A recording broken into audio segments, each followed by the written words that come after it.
Today I'm doing a video for Yidris Maelstorm Wielder. I will be doing this video on Moxfield. It's a little easier for me to do my videos on Moxfield. I have lots of decks. I usually only have one main deck built and then a couple on the sides, so taking things apart and putting them back together it's not ideal. So our commander is Yidris. Whenever he deals combat damage to a player, any spell I cast has Cascade for the rest of the turn. So if we hit someone and they block with a 4/4, Yidris would die, but him being a 5/4 would still deal 1 damage. That is dealing damage, and all of our spells will have Cascade for the rest of the turn. So our first creature is Dathy Voidwalker. Any card sent to your opponent's graveyard while he's on the field will be sent to exile instead. You can also tap him and sacrifice him, and any card that was put there while he was on the field in exile will get a void counter on it, and you could tap him, sack him, and cast that card for free. So it's a really good card in the deck. Dockside Extortionist, just good early ramp. Kinnan, we play a lot of artifacts, non-land ramp in the deck, so Kinnan is really good for doubling our mana. You have Thrasios. If we get into infinite mana, we can draw out the deck with Thrasios. Just the pay 4, scry 1, put a land on the field. Ability is pretty good itself. Imperial Recruiter, we usually target Dockside or Kinnan, depending on how many non-land permanents we have. Opposition Agent, it's really good for stopping our opponents from searching. We can also, if they search their library for something, we could flash an Opposition Agent, take one of their tutors, maybe take a Dockside from them. Use that card to benefit our game. Simian Spirit Guide, discarded out of red. It's just really good in storm decks. You end up needing mana. Archmage Emeritus, it's whenever you cast an instant or sorcery spell, you draw a card. So we cast a lot of instant or sorcery spells. Playing a storm deck, we need to keep drawing cards. We need to make mana and draw cards. Which is Stormkiln Artist, is whenever we cast an instant or sorcery, we create a treasure token. So we have one that draws us cards, one that makes us some mana. So we have these suspend cards here. Suspend cards are interesting in Yidris because when you cast a suspend card from hand, it goes to suspend with counters on it. However, if you cast it from exile, you do not have to suspend it. It will just immediately cast. So if we casted, let's say, a 1-drop Ponder, we are guaranteed to, with our commander's ability, cascade into a 0-drop, which will hit us one of our suspend cards. We also do play a Lotus Bloom as well. So Ancestral Vision, we can hit it off Cascades. It's just draw 3 cards. Inevitable Betrayal is one of the best suspend cards in my opinion. When we hit this off a Cascade, we could search target opponent's library for a creature, put that card onto the battlefield under our control. We're usually going for Dockside unless we need something that's drawing us cards. It depends how the storm is going. Sometimes we have a lot of mana and we'd rather have card draw over the more mana. So we don't go for Dockside, we go for something to draw us cards. Profane Tutor, we hit it off suspend, just search a card to our hand. Gitaxian Probe, we could pay 0 mana to cast this, and it will cascade us into one of our 0-drop suspend cards because it is still a converted mana cost 1. So it's just look at target opponent's hand, draw a card. Ponder, just draw power. We need lots of draw power in this deck. Preordain, more draws. Rite of Flame, we pay 1 red, make 2 red. Demonic Tutor, Grape Shot is one of our storm combos, so when we cast a lot of spells, we could storm off with Grape Shot and we can win the game there. Nature's Lore, if we pay 2 to cast Nature's Lore, we'll search an untapped land, and then we will cascade for a 1 or less. So we could hit one of our 1-drops or one of our suspend cards. With the land coming in and us hitting a 1 or a 0, we basically just got 2 spells added to Storm Stack and didn't pay any mana for them. Because the spell we're going to cast for free is going to get us back our 1 other mana. And then 3 Visits is the same thing. Jessica's Will adds a fuck ton of mana. We also get some options with cards off the top if we control Yidris. Really good card. It's one of our higher mana costs. We don't play too much over these mana costs for actually cascading. Like when we cast something like Tendrils or Ignite Memories or Mind's Desire, we're not really worried about what we're hitting off Cascade. We're more so trying to win the game with these. So we then have Passage of Flames, or Past in Flames. We can cast spells from our graveyard, so they all have flashback. This card itself also has flashback, so we can cast it from our graveyard again, giving our instant and sorceries in graveyard flashback again. Tendrils is one of our storm cards, so target player loses 2 life and we gain 2 life. So if we have a storm count that's extremely high, we can cast this and we can kill everyone. Majority of the time, we don't just cast one storm card to kill everyone. We use 1 or 2 of them. Like we might Grape Shot a little early on and then later do Tendrils to finish everyone off. Ignite Memories is one of the more interesting ones. I don't see too many people playing it. I thought it was a really fun card. So target player reveals their hand, and at random target player reveals a card at random from his or her hand, and then Ignite Memories deals damage to them equal to that card's mana cost. So if we have a storm count of 20, we'll make 20 copies of this, revealing 20 cards from our opponent's hand at random. Sometimes it's honestly horrible. I've had a few times where one of my opponents only had lands in hand, and we kind of just couldn't kill them with it. Mind's Desire is another storm card, so if our storm count is 20, we will shuffle our library, exile the top card of our library. Until the end of the turn, we can play it without paying its mana cost, and we will do that 20 times, which will usually give us enough access to cards to just close the game out and win there. Seagate, it's a land on one side, so it's one of our lands. Then the other side, we pay 7, draw cards equal to the amount of cards in our hand. We have no max hand size for the rest of the game. Not really necessary. You could just replace this with a land. I put it in because it's better than just a basic island. So I guess we'll flip this. So the other side is just a land. As it comes in, we have to pay 3 life or it enters tapped. We don't really care about paying life in this deck. It's not the biggest deal to us. So an offer you can't refuse. It's a good counterspell. We don't really like hitting counterspells off Cascade. It kind of slows down the Cascade, so I'm not playing too many counters in this deck. However, if I cast a 2-drop rock and it cascades into an offer you can't refuse, I can actually counter my mana rock with an offer you can't refuse, which will make me back 2 treasures. But my storm count will still see the cast of an offer you can't refuse and the rock. So I will still make mana, and that's not just with rocks. Like if you casted any of your 2-drop cards and you hit this, you can counter that 2-drop card with this, getting your 2 mana back in the form of treasures that you paid for it, still adding 2 to the storm stack. Or you could just choose not to cast it and put it back to the bottom. Brainstorm's good, really good draw power. We could also put cards from our hands on the top of our deck that we want to cascade into. Sometimes we draw our Suspend cards, and we don't really want to cascade into them, so having Brainstorm to put them back on top is really good. Crop Rotation, you pay 1 mana, search a land, so it's basically a free 1-drop cast. So you pay it, you sack a land, you get another land untapped, so the 1 mana you pay to cast it, you just get back, and then we'll cascade for a 0-drop. Calling the Weak, after Yidris attacks and deals damage, we're usually trying to win anyways. We don't really care about him. If he dies, everything will have Cascade for the rest of the turn no matter what. So we could pay 1, sacrifice him, add 4 black, or sacrifice one of our other creatures if we don't think we can win, which gives us 4 black mana for 1, which is really good in a storm deck. And it will also cascade us into one of our 0-drops. Dark Ritual is the same thing, just we don't have to sack a creature. Mystical Tutor, it's really good in this deck. A big thing with this deck is searching things to the top. Sometimes you can use Mystical Tutor to search something to the top that you want to cascade into.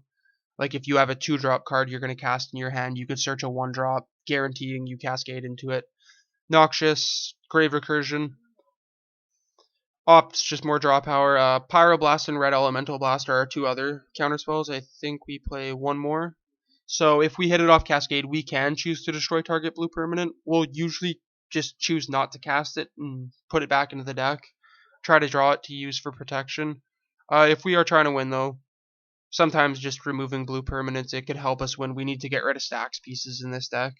It's the exact same thing with Red Elemental Blast. They're literally the same cards. Tutor to the top of deck, tutor to the top of deck. 2 of the better tutors. We'll usually go for Dockside with this. Just make some mana, or Kinnan. Abrupt Decay and Assassin's Trophy are good permanent removal. They can target anything on the board. I believe one of these cannot destroy lands. Yes, destroy target non-land permanent, but this one cannot be countered, and it can only destroy permanents with converted mana cost 3 or less. But a lot of the stacks pieces that stop us from playing are 3 or less. Brain Freeze is another storm card. We could use this to mill out the deck and try to win with Thassa's Oracle. We can also just use it to mill our opponents out. It's a good defensive card too if one of our opponents goes into infinite casts of Isochron Dramatic. We can respond by using this and just completely mill them out of the deck. I don't even know if I'm playing... Yeah, see, I'm not even playing Thassa's Oracle in this deck. I do not have a Consultation Oracle, so we would not be using this to win with Consultation. Or, sorry, with Thassa's Oracle. Cabal Ritual, if we have 7 or more... If we have... So we pay 2, we add 3. If we have 7 or more cards, we make 5. So just more mana ramp. Same with Desperate Ritual. Dramatic goes infinite with Isochron. Also, there's a lot of times where we could just cast it, untap a lot of our non-land permanents. And if we have something like Cannon on the field, then we're going to tap those for like 10, 20 mana. That can be enough mana to just win us the game. So we're not really worried about only using it as a combo piece. Metamorphos, we pay a generic and a red or a green. Draw a card, add 2 mana of any color. So we'll get a free Cascade off of this, making our mana back and drawing a card. So we basically just replace it for another card, get our mana back we spent on it. We can also color fix with it, and then a free Cascade. Muddle the Mixture, counter target instant or sorcery. We could also transmutate it to search for a 2-drop. We usually go for Dramatic Reversal or Isochron to make infinite mana. Because another thing is, with Dramatic and Isochron, you are casting Dramatic Isochron. So every time you cast Dramatic Isochron, it is putting a cast on your Storm stack. So say you put 100 triggers of Dramatic Isochron and you cast a Storm card, you would cast 100 copies of that Storm card because it is counting the casts of this on the stack. More mana ramp, Prophetic Ritual. It's the same thing as Desperate Ritual. Frantic Search is really good. We draw 2, discard 2, untap up to 3 lands, so we could tap 3 lands, play it. We get a free Cascade, then untapping those 3 lands, so we just get our mana back for free, getting a free 2, 1, or 0. And then Ad Nauseum it's a pretty straightforward card if you know what it does. You look at the top card of your library, you put it into your hand, lose life equal to its converted mana cost. You may repeat this process any number of times. So with the amount of cards we play in this deck that are under... We do play some big cards that can hit us for a lot of damage, but it's a good card. When we play this card, we usually end up adding anywhere from 10, 20, sometimes 30 cards if we have a lot of our big stuff out of our deck already. Lotus Bloom, we can hit it as a 0-drop. It's a suspend card, so we just sack it, add 3 mana, so it's more free mana through cascading. And our rocks, we play a lot of rocks in this deck. I do not own the mana crypts and the expensive fast mana, so we had to play these guys.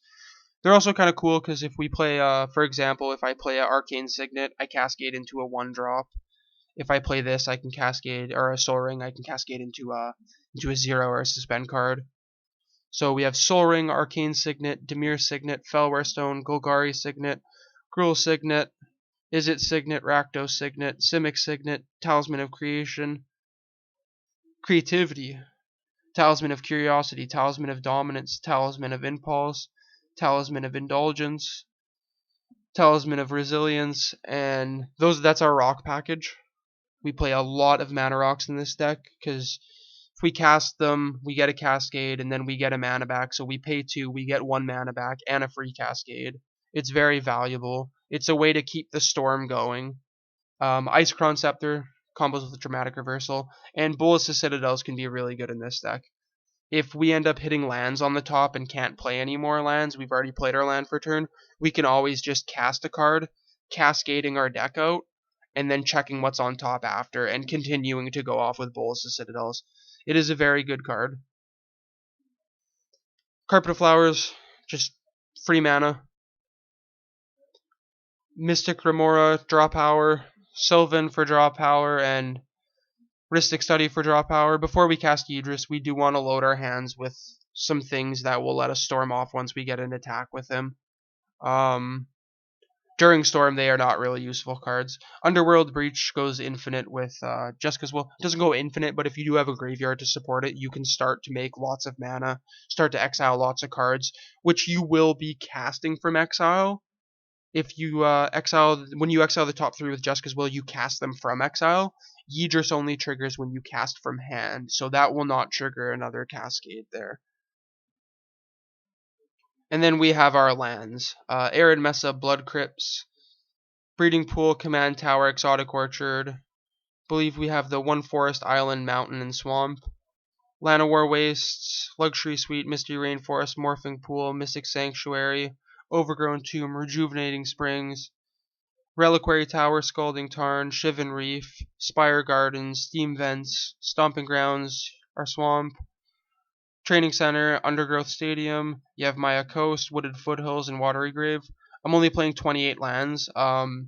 You really don't need more than 28 lands with this deck. There's so much draw power and mana ramp that it doesn't really ever seem to be a problem. This is the lands that I am playing in the deck. You can do whatever you want with lands. Like, this is just what I have access to. There is definitely better land packages you can play than this one, but this is what I have. Some of the big ones. Mystic Sanctuary for returning an instant or sorcery. You could return one of your suspend cards from your graveyard back to the top of your deck. You cast anything after your deals damage. You're guaranteed to hit it. Reliquary Tower, you end up drawing a lot of cards. If you can end up winning the game, it's good to not have to discard the cards that you got through storming off. And then after that, just stuff for color. Fetch lands are good for thinning the deck out. We don't want to draw lands while we're storming off, so the more lands you can get out of your deck early, the better the deck will be. So yeah, that's the Yidris deck. I am going to playtest a hand. It's kind of tricky to playtest this deck on here because the cascading, but we'll see what happens. And our first hand we draw is beautiful. I love this hand. We love Dockside early. So we're going to go into our first turn. We'll draw. We'll get down the Luxury Suite. We don't have any turn 1 plays here, which is kind of actually rare in this deck. We play a lot of turn 1 cards. Pass the turn there. Which will take us into turn 2. Turn 2. Depending on what our opponents had. See, this is the hard part about playtesting Dockside is we have no idea how many treasures our opponents would have. We'll say that we're gonna make 4, and we'll get down a Yidris with that 4. And then we would go into our next turn. So from here we have Yidris out. We're gonna assume everything's kind of best case scenario. We're gonna swing Yidris. Turn 3, he's usually going to be able to deal 5 damage to a player. You almost will never have a problem where one of your opponents has enough blockers that they are willing to sacrifice that will actually stop Yidris from dealing damage to them, nonetheless even kill him. He also has trample, so even if they block, they need to block all 5 of the damage. So here we'd first pay 2 for our ritual, which will cascade. So we're going to go for a 1 or a 0 here. Oh, we'll act like we didn't see that. We'll hit a Dark Ritual, which is going to make us 3 black. So I'm going to keep these to the side here till they're needed to be in graveyard. I need to keep track of how much mana these are giving me. So we'll have a good amount of mana there. Where's the move to bottom is Shift L. And then we'll pay 1 off of each.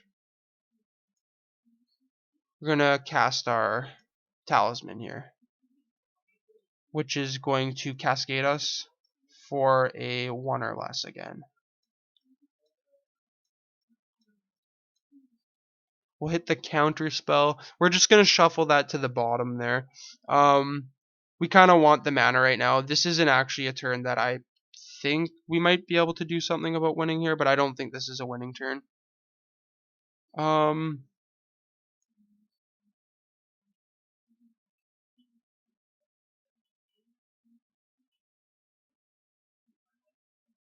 See, I'd really like another blue mana right now would be really nice, so we could do this mystical tutor and then maybe cast one of our blue cards. But I guess we could mystical and we can search our, well, first we'd cascade for a 0 drop.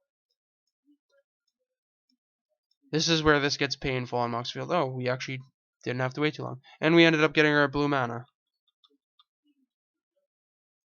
Something I should be doing too is keeping track of my storm count. So 1, 2, 3, 4, 5. We've cast 5 spells. I'll keep track of them on here. So we will then have our Mystical Tutor resolve after our Cascade card resolves. And we are going to search... Grab the Inevitable Betrayal. Put that on top. And then...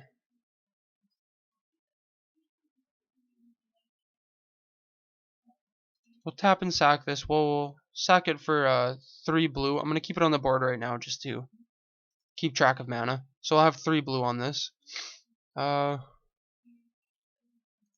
remove one of these counters. Move a black. And then we'll take one of the blue as well. We're going to get down this Rhystic Study, which will cascade us for a 2 or less, guaranteeing us Inevitable Betrayal. So we will cast that. It will let us search our opponent's library for any creature card, put it onto the battlefield. We usually target someone we know is playing Dockside here. So we're just going to represent the Dockside with a Chandra emblem, I guess. I don't have copies here. We'll put that behind the Dockside. So that would enter. We'll say again that's just making us the 4 treasures.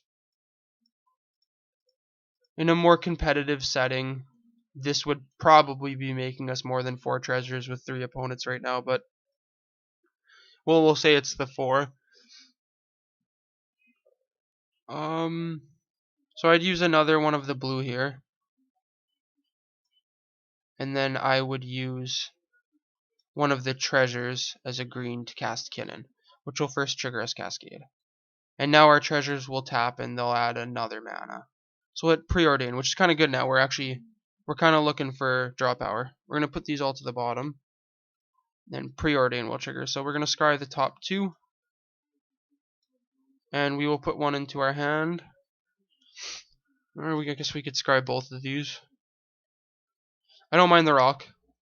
We're going to put this to the bottom though. We'll get rid of the mana on this. And this. And we're going to cast our rock. Oh. Again, I forgot to keep track of storm count. So 1, 2, 3, 4 more. This would be 5. So if we hit something we're willing to cast here, be up to 11 on our storm count this turn. It's usually an even number with storm count. However, we did put that 1 counter spell to the bottom of our library and choose not to cast it.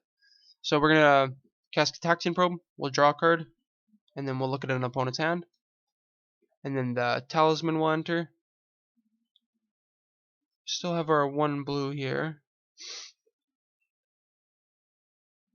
This would technically be in the graveyard too. So we're going to use that 1 blue. We're going to tap this for a black. We'll cast Cabal Ritual, which will cascade us for a 2 or less. The Cabal will trigger. Oh, what am I doing? Ponder. We hit Ponder immediately. So we're going to look at the top 3. We're going to put one of these into our hand, the rest on top. So we have 2 Suspend Cards here. We're going to put the Tutor on first because we want to get the Tutor and then draw the rest. And then this is going to make us 5 mana here since we have 7 or more cards in our library.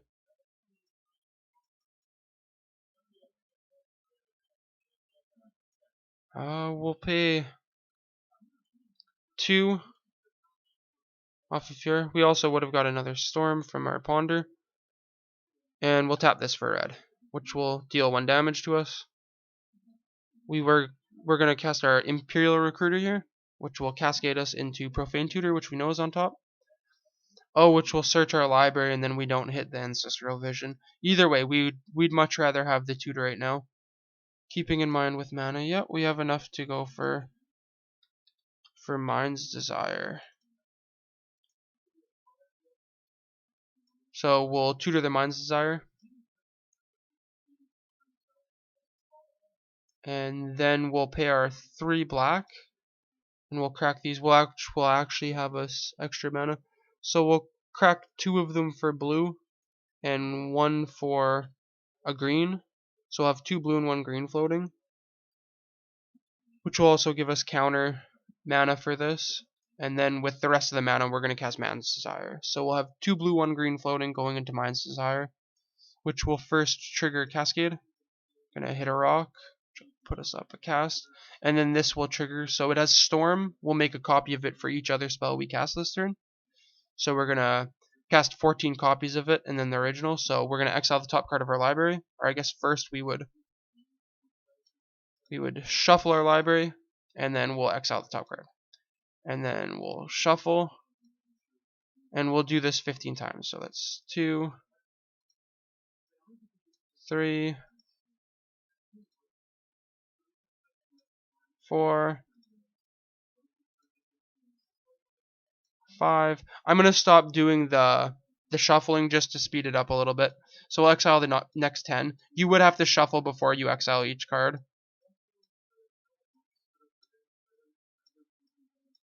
But we now may cast all of these cards without paying their mana costs. So the lands are kind of out of the picture right now. I'm pretty sure we played our mountain for turn as our land. Yes, we were on turn 3, so we did not ramp lands.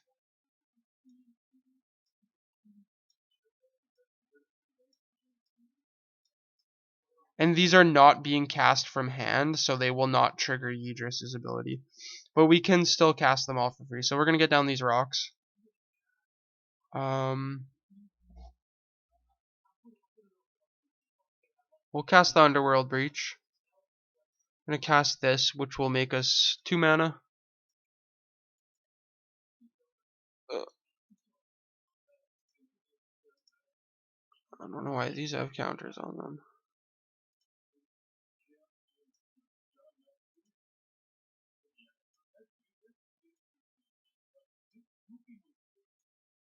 And then we can, what's in our grave here? We'll Noxious the Profane Tutor back to top.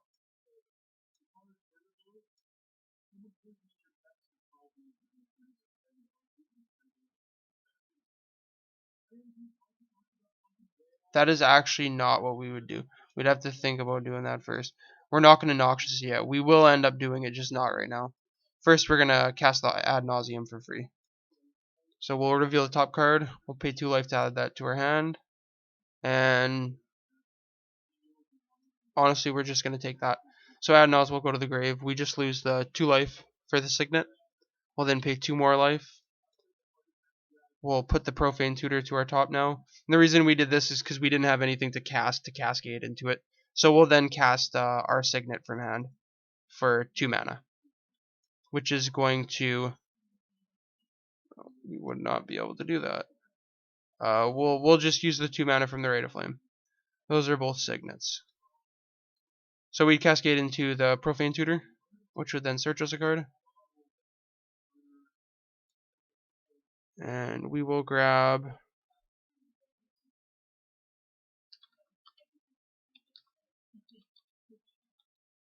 Tendrils.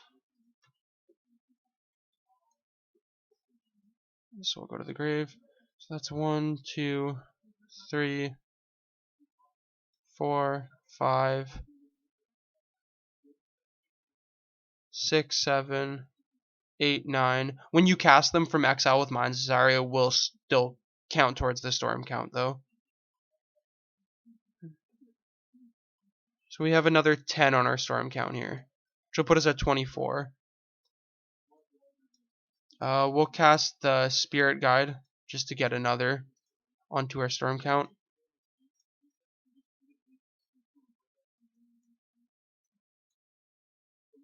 And then we have all of these in our grave. So with Underworld Breach, we could go... there's a few ways we could go here. I think what I'm going to do is I'm going to pay the 6, and I would exile 1, 2, 3. Then I will cast the Mind's Desire from graveyard, which will not trigger Cascade, I will shuffle and I will exile the top 25. So I'm just gonna take the top 25 out, and I can cast all of these without paying their mana cost again, which will again add to storm count.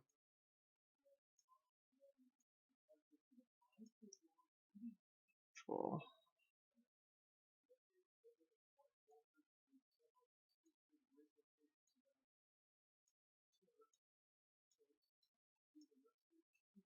My computer is being extremely slow right now.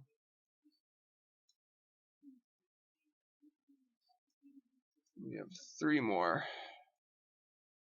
And you would have to shuffle before exiling every card. I'm just doing this to speed it up a bit. So we can cast all these for free without paying their mana cost. Again, we just get down all of our rocks with Kin and they're making us double mana. Should add 2, 3.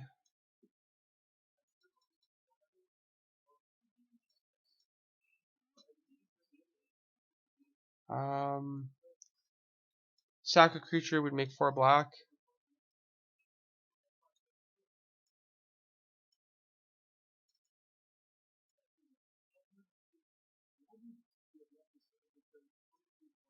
Tutor to top. You know, because we have Grape Shot in our exile pile there, which is kind of our other win con card. I guess we'll go for Ignite Memories, just another storm card. And then from here we should be able to just win the game. So I will tap this for. We'll assume an opponent has red. We'll tap it for red, which will make us an additional red. We're going to cast Grape Shot from exile, which will cast itself with 30, I believe 31, we didn't count the Calling the Weak. So 31 copies, which will deal 1 damage to any target. So we deal 31 damage right to someone's face, which would almost kill them, if not kill them. And then we could tap down this, which would make 2. We'll use it as colorless to tap this, which will make a blue and a black. We'll make an additional black with the Kinnan trigger. And then we'll use the additional colorless to pay 4 for Tendrils, which will be another cast. Oh, I guess the Grape Shot also counted. So we'll cast 33 times. So target player loses 2 life, we gain 2 life. So 33, that's 66 damage divided among players. And then we would finish it off with Ignite Memories. We could even just exile 3 cards from our graveyard and then cast Tendrils again, or cast Grape Shot over and over and over and over again, because even if they're cast from graveyard with this, they still see their storm ability. So that's how you win with the deck. It's a very complicated deck. It's not a beginner deck. It's something that is casting a lot of spells. Your ultimate goal is just cast spells, play spells that make you mana, play spells that draw you cards, so you always have mana to cast spells, you always have spells in hand to cast. And you're just trying to cast as much as you can, get to that massive storm count, and just punch someone for game with one of these 3. Mind Desire is more so used for getting there, but once you get a good storm count, if you cast this for 20, after revealing the cards, depending on what's there, most people will just scoop. You will not have to repeat this process of actually storming off your deck every single time you play. Most times people will understand what's going on, and they will just scoop there. You know, and this is a good game. We got into a really early dockside, as a turn 3 win. That's assuming no one countered or removed any of our stuff either, but early dockside, usually around turn 3 we're casting Yidris. We're usually going into attacking with Yidris on turn 4. Trying to win on turn 4 if no one's removing our stuff. So yeah, that's the Yidris Maelstorm Wielder deck. I will be doing other decks over Moxfield from now on for a little bit. I'm not too sure what will be next. I'll have deck list in the comment section. I will also have a link to the Moxfield deck list in the comment section. Yeah, leave suggestions for upgrades and stuff in the comments. I'm willing to hear what anyone has to say. Looking to upgrade the deck any way I can. And I will see you guys next time.